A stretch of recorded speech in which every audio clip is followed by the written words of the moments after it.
Cerita seram Bunian Bukit Tujuh. Di sebuah kampung pedalaman di Pahang, ada sebuah bukit yang digelar Bukit Tujuh. Orang lama di situ selalu berpesan, jangan cuba mendaki bukit itu selepas asar, kerana ada penunggu yang tidak suka diganggu. Suatu malam, 3 sekawan, Farid, Kamal dan Azri, nikat untuk mendaki Bukit Tujuh. Mereka mahu buktikan kata-kata orang tua hanya mitos. Perjalanan mula lancar, tetapi semakin lama hutan jadi senyap.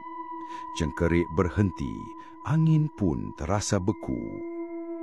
Tiba di tengah laluan, mereka ternampak cahaya seperti lampu minyak bergoyang-goyang.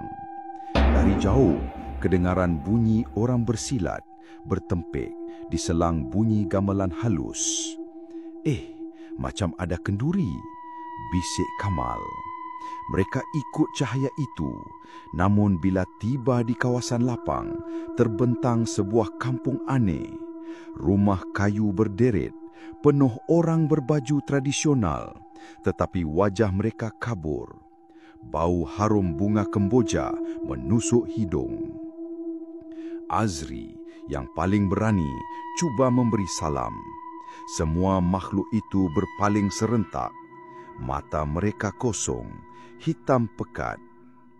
Seorang wanita berpakaian putih lalu berbisik, "Kamu bukan orang sini.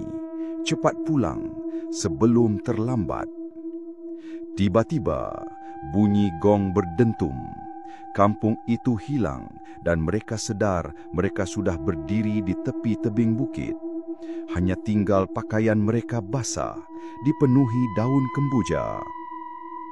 Esoknya, orang kampung menemui mereka, tetapi hanya Farid dan Kamal.